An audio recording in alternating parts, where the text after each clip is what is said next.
অবশেষে জাতীয় দলের রাডারে ঢুকতে যাচ্ছেন আকবর আলী।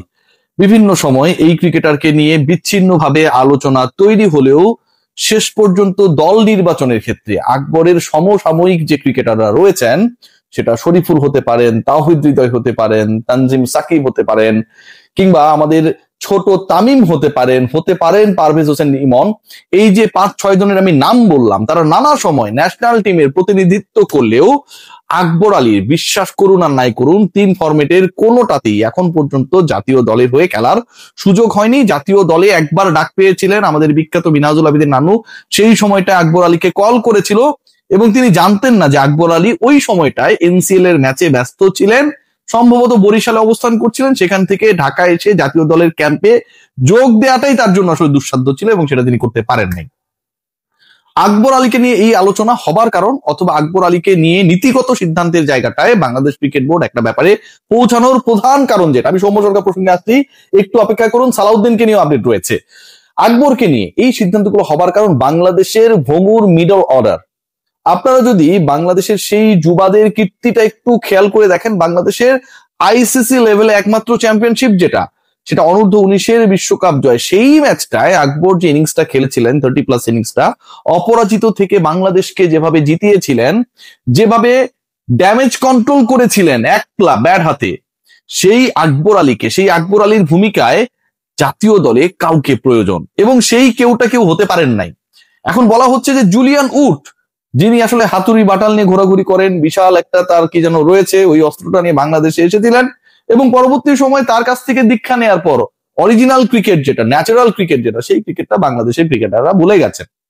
বাংলাদেশের 5-6-7 যে জায়গাটা রয়েছে, অন্তত 6 বা 7 যে জায়গাটা রয়েছে, উইকেট কিপিং অপশনের যে জায়গাটা রয়েছে, সেই জায়গায় Bangladesh team management they want someone যিনি রেসপন্সিবিলিটি নিতে পারবেন, অ্যাটাক করতে পারবেন, এবং যার সহজাত নেতৃত্বের গুণ রয়েছে। নেতৃত্বের গুণ মানে তাকে ক্যাপ্টেন বানিয়ে দেয়া হচ্ছে বা হবে এরকমটা না, জাতীয় দলের ক্যাপ্টেন হয়ে যাচ্ছেন আকবর। নেতৃত্বের গুণ, লিডারশিপ কোয়ালিটি এখানটায় মিন করা হয়েছে যে ওই সিচুয়েশনটায় লিডার কখনোই, পরিস্থিতি যিনি সামলাতে পারেন, সেই গুণের জায়গাটায় আকবর অনেক এগিয়ে। সবশেষ এনসিএল টি20-তে তিনি তার স্বাক্ষর রেখেছেন এবং বাংলাদেশের, এটা যদিও আসলে একটা ভুইপট টাইপের দল, মানে খুব গুরুত্বপূর্ণ দল না, হংকং একটা দল পাঠানো হয়েছে, সেখানটায় কিন্তু আকবরকে নেতৃত্ব দেওয়া হয়েছে এবং জাতীয় দলের পাইপলাইনে তাকে ইনক্লুশনের ব্যাপারে এটা একটা পদক্ষেপ। জাতীয় দলের রাডারে আকবর সিরিয়াসলি ঢুকে যাচ্ছেন। আয়ারল্যান্ডের বিপক্ষে আপনারা সবাই জানেন বাংলাদেশ টেস্ট এন্ড টি20 খেলবে এবং সেখানটায় কোনো একটা ফরম্যাটের দলে আকবরকে দেখা গেলে, অথবা আকবরকে কোনো একটা দলের স্কোয়াডে তার প্রেজেন্স থাকলে অবাক হওয়ার কিছু থাকবে না, এবং এটা নীতিগত সিদ্ধান্ত already done. What about Soumya সরকারকে নিয়ে আসলে জাতীয় দল সিলেকশন অথবা প্রভাবিত করার সাথে যে কয়েকটা মেকানিজম জড়িত, সেই গ্রুপগুলোর সাথে আমি কথা বলেছি আজকে সারাদিন। সৌম্যের ব্যাপারে একদম ডিসিশন হ্যাজ বিন গিভেন। সিদ্ধান্তটা হচ্ছে, ওয়ানডেতে যে সৌম্য সরকার লাস্ট ম্যাচেও 90+ ইনিংস খেললেন এবং সেঞ্চুরি বঞ্চিত হয়েছেন, এটা তার ব্যাড লাক। বাংলাদেশ অবশেষে 4 সিরিজে টানা পরাজয়ের পরে উইন্ডিজের এগেনস্টে ওয়ানডে সিরিজটা জিততে পেরেছিল সৌম্য সরকারের ওই নকের কারণে। সেই ক্রিকেটারকে একই দলের বিপক্ষে, একই অলমোস্ট বোলিং অ্যাটাকের বিপক্ষে আপনি টি20তে রাখলেন না।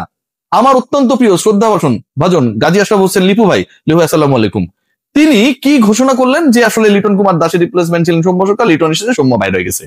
এই যে একটা ছেলে বলানো গল্প তিনি বললেন, সেই গল্পের শেষটা কিন্তু মধুর হয়নি। বাংলাদেশ 3 নিলে হোয়াইট ওয়াশ হয়েছে।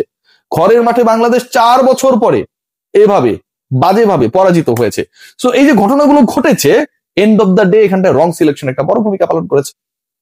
সৌম্য সরকারকে টি20তে নিয়মিত স্কোয়াডে রাখার ব্যাপারেও একটা সিদ্ধান্ত হয়েছে, লাইক আকবর আলী, যে আকবর আলীকে এখন জাতীয় দলের রাডারে আমরা চাই। হিসাব সহজ, আকবর আলী ন্যাশনাল টিমে 16 সদস্যের দলে থাকবে সামনের থেকে, হিসাব সহজ। সৌম্য সরকারের ক্ষেত্রেও নট অনলি ওডিআই, সৌম্য সরকারকে টি20তেও সেই গুরুত্বপূর্ণ জায়গাটা দেওয়ার ব্যাপারে, নেয়ার ব্যাপারে, যেখানটা একটা বড় ধরনের থ্রেড নিয়ে আলোচনা আমি করেছিলাম, যে বাংলাদেশের লিডারশিপ গ্রুপের টি20 সাইডে, সেটা কোচিং প্যানেল থেকে হতে পারে অথবা যারা ক্রিকেটার, সিনিয়র ক্রিকেটার খেলছেন, ডিসিশন মেকিং এর জায়গায় বড় রোল প্লে করেন, তারা থ্রেড মনে করেন। সৌম্য সরকারের কোয়ালিটি, অ্যাবিলিটি, স্কিল নিয়ে আসলে কারো কোনো ধরনের সংশয় নেই। সৌম্য যদি এখন ধরেন ওপেনিং এ ওর নাম্বার 3-তে দাঁড়িয়ে যায়, তাহলে কারো কিছুটা হলেও তাদের জায়গাটা ধরে রাখাটা ডিফিকাল্ট হয়ে যেতে পারে। এই যে একটা সংশয় আর ভয়, সিন্ডিকেট সৌম্যকে ইন করানোর ব্যাপারে সেই ভয় আর সংশয়ের কারণে শেষ পর্যন্ত দূরে ঠেলে দিয়েছে আমিরুল ইসলাম বুলবুলের ক্রিকেট বোর্ড। অবশেষে সৌম্যের ব্যাপারেও they are going to take a very strict and logical decision that will be clear. আপনারা সবাই জানেন যে ক্রিকেট অপারেশনস এর চেয়ারম্যান নাজমুল আবেদিন ফাহিমের ক্ষমতা কমানো হয়েছে। ক্রিকেট অপারেশনস এর এই মুহূর্তে তিনি বাংলাদেশের রাষ্ট্রপতির মতো ছায়া একটা ক্রিকেট অপারেশনস কমিটি গঠন করা হয়েছে, যেখানটায় রয়েছেন 4 জন সাবেক জাতীয় ক্রিকেটার, যার 3 জন ক্যাপ্টেন, যেখানটায় রয়েছেন আমার অত্যন্ত শ্রদ্ধাভাজন পরম শ্রদ্ধেয় ফারুক ভাই আসসালামু আলাইকুম, রয়েছেন আব্দুর রাজ্জাক, সেখানটায় রয়েছেন বাংলাদেশ জাতীয় দলে প্রতিনিধিত্ব করা সাবেক ক্যাপ্টেন খালেদ মাসুদ পাইলট এবং আমিনুল ইসলাম বুলবুল তো রয়েছেনই। তো এই যে 4 জন রয়েছেন, এই 4 জন আলটিমেটলি ক্রিকেট অপারেশনস কে বাধ্য হয়ে কন্ট্রোল করবেন। লাগাম না টানলে, নাক না গলালে আসলে ক্রিকেট অপারেশন যেভাবে গোলে মেল্টেড হয়ে পদ্মা থেকে বুড়িগঙ্গায় তারপরে বঙ্গোপসাগরে মিশে গেছে, এটা ভাই মেনে নেওয়া যায় না। বাংলাদেশ দলের ব্যর্থতার প্রধান কারণ ক্রিকেট অপারেশনস আপনি যোগ্যতম মানুষকে বসাতে পারেন নাই। মানেন আর না মানেন এটাই সত্য, এটাকে মেনে নিতে হবে। একজন কোচ তার মতো করে সিন্ডিকেটবাজি কোরামবাজি করবে, আর বাংলাদেশ ক্রিকেট বোর্ডের ইলেক্টেড ডাইরেক্টর যারা তার বস এমপ্লয়ার তারা চেয়ে চেয়ে দেখবে। এটা হইতে পারে ভাই? এই ঘটনাই হয়েছে। তো এই যে ঘটনাটা ঘটছে, এই ঘটনাটা যেভাবে ঘটেছে সেটাকে অফ করার ব্যাপারে মোটামুটি ডিসিশন হয়ে গেছে, এবং ওই কোরামবাজির কারণে যে সৌম্য সরকাররা বাদ পড়ে যান সেটাও বন্ধ হচ্ছে। হোয়াট অ্যাবাউট সালাউদ্দিন আপডেট আমি প্রমিস করেছিলাম আপনাদেরকে দিব। সালাউদ্দিনের জায়গায় মানে সিনিয়র অ্যাসিস্ট্যান্ট কোচের যে পোস্টটা সেটা ডেভিড হ্যামকে দেওয়ার একটা পরিকল্পনা বাংলাদেশ ক্রিকেট বোর্ড অলরেডি করে ফেলেছে। সিরিয়াসলি এই আলোচনাটা খুবই স্ট্রিক্ট। ক্রিকেট বোর্ডের মোটামুটি মানে ক্লাব ক্যাটাগরির অলমোস্ট অল ডিরেক্টরস, জেলা বিভাগের যে প্রফেশনাল ডিরেক্টর যারা রয়েছেন তারা সবাই এই মোহাম্মদ সালাউদ্দিনের উপরে বিরক্ত।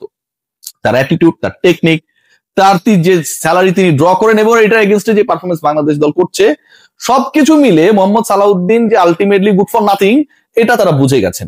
এবং আগামীকাল ক্রিকেট বোর্ডে আপনারা জানেন মহা গুরুত্বপূর্ণ সভা রয়েছে, যেখানটা বিপিএল এর টিম সম্পর্কে আমরা একটা আপডেট পাবো। সেই সভা শেষে মোহাম্মদ সালাউদ্দিনের ভাগ্য কোন দিকে যাচ্ছে সেই ব্যাপারেও আমরা একটা ক্লিয়ার ইন্ডিকেশন পেতে পারি। সাউথ আফ্রিকা এবং অস্ট্রেলিয়া এই দুই দেশের নাগরিকত্বর অধিকারী 2 জন স্কিল কোচের, রিনাউন্ড কোচের সাথে ডিসকাশন চলছে বাংলাদেশ ক্রিকেট বোর্ডে রাইট নাও, এবং ব্যাটে বলে হলে আয়ারল্যান্ড সিরিজেই নতুন ব্যাটিং কোচ যোগ দেবেন, এটাও মোটামুটি final. So overall the discussion is like that. Akbar Ali, finally Akbar Ali is getting preference from Bangladesh cricket board, এবং Akbar Ali is going to be the part of the national side very soon. এ ব্যাপারে নীতিগত সিদ্ধান্ত হয়েছে। সৌম্য সরকারের এগেনস্টে যে কোরামবাজি গুটিবাজি বিভিন্ন কারসাজি চলেছে সেটাও হচ্ছে সৌম্য সরকারকে টি-20 দলে নিয়মিত করানোর ব্যাপারে, এবং পরের বিশ্বকাপেই সৌম্য সরকার যেন আসলে তার এক্সপিরিয়েন্সকে কাজে লাগিয়ে বাংলাদেশকে ভালো কিছু দিতে পারেন সেই ব্যাপারে একটা সিদ্ধান্ত হয়েছে। And the third point, Mohammad সালাউদ্দিনের ব্যাপারেও সিদ্ধান্ত ডান। ডেভিড হ্যামকে প্রমোট করা হবে, সালাউদ্দিনকে সরানো হবে অস্ট্রেলিয়ান সাউথ আফ্রিকা থেকে। যোগ্য ব্যাটিং কোচ বাংলাদেশ দলের কোচিং বহরে খুব দ্রুতই ইনক্লুডেড হবে বলে আমার কাছে খবর রয়েছে। Let's see what happen. But যে আলোচনাটা করলাম ভেরি পজিটিভ। এই ধরনের ডিসকাশনস থেকে যে আউটকামটা আমরা আসলে খোঁজার চেষ্টা করি, বুলবুলের বোর্ড যদি সেটা গ্রহণ করে তাহলে আমার কাছে মনে হয় যে অনেক ধরনের বিতর্ক থেকে রানিং ক্রিকেট বোর্ড মুক্ত হতে পারবে। সবাই ভালো থাকবেন, টেক গ্রেট কেয়ার।